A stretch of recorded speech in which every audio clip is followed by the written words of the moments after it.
नमस्कार। अभी अभी जयपुर के विद्याधर नगर क्षेत्र का एक प्रकरण मेरे संज्ञान में आया है। वहां पर अलका टाकीज के जस्ट सामने घुमंतु समुदाय के सांसी समाज के कुछ परिवार वहां पर निवास कर रहे हैं। लगभग 15 वर्षों से 150-200 परिवार वहां पर रह रहे हैं। आज पुलिस प्रशासन के द्वारा, इस सरकार के नुमाइंदों के द्वारा, नगर निगम के अधिकारियों द्वारा कल उनके पास आकर के 5 व्यक्तियों को गिरफ्तार करके लेके गए और आज सरकार और यह प्रशासन अपने ऐसे मंसूबों को लेकर के इन परिवारों पे अत्याचार करने के लिए उतारू हो गई और वहां पर बच्चों, महिलाओं पर अत्याचार करके, लाठीचार्ज करके उन्हें जबरन गिरफ्तार करके पुलिस थाने में लेकर गई। बड़े दुर्भाग्य की बात। सरकार से, प्रशासन से मैं एक बात पूछना चाहता हूं। आज देश वैश्विक महामारी कोरोना से जूझ रहा है। हमारा देश प्रदेश ताउते तूफान से गुजर रहा है। ऐसे लोग सड़कों पे, कच्ची बस्तियों में अपने एक एक दिन के लिए अपने जीवन से, संकट से जूझ रहे हैं, संघर्ष कर रहे हैं। आप उनके घर बसाने की बजाय उजाड़ने पे उतार हुए। बड़ा दुख है। मैं एक बात पूछना चाहता हूं प्रशासन से, क्या आप इन्हीं इरादों के लेकर के सत्ता में आए थे? बड़े दुर्भाग्य की स्थिति है।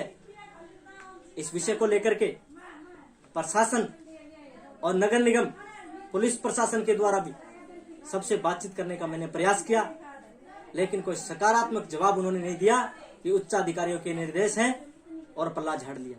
इस विषय को लेकर के फिर मैं भारतीय जनता पार्टी के प्रदेश अध्यक्ष माननीय सतीश पूनिया जी से और राजस्थान विधानसभा में उपनेता प्रतिपक्ष माननीय राजेंद्र सिंह जी राठौड़ से बातचीत करके इस विषय को उन्होंने ध्यान में दिलाया है कि सरकार को चेता करके, ध्यानाकर्षण करवा करके इस कार्रवाई पर अंकुश लगाए और इन लोगों के लिए जो संघर्ष कर रहे हैं, इन बच्चों, महिलाओं, क्या कसूर है, 15 वर्षों से रह रहे हैं, सरकार को चेताने का प्रयास करे, ऐसा मैंने आग्रह किया है।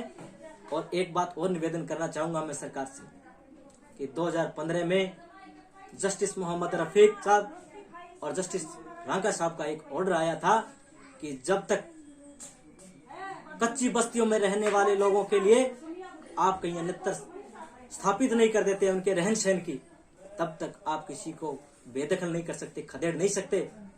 प्रशासन और ये सरकार इस पर विचार क्यों नहीं कर रही?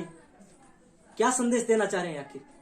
इसलिए मेरा आग्रह है कि इस पर उचित कार्रवाई करके और इस पर रोक लगाई जाए और इनके रहन सहन के लिए, इनको जो यहाँ पर हैं इस महामारी में और इस दौर से जो गुजर रहे हैं, इनके संरक्षण के बात करके ऐसा मैसेज दे, संदेश दे कि ये सरकार इनके हित के लिए सोच रही है। ये जो तानाशाही और ये जो बर्बरता जो दिखा रहा है प्रशासन और इस सरकार के द्वारा, ये दुर्भाग्यपूर्ण है। मैं इस बात की निंदा करता हूं और इसलिए मैं निवेदन करता हूं इस पर रोक लगाई जाए और इनके संरक्षण के प्रभावी कदम उठाए जाए। नमस्कार, जय हिंद।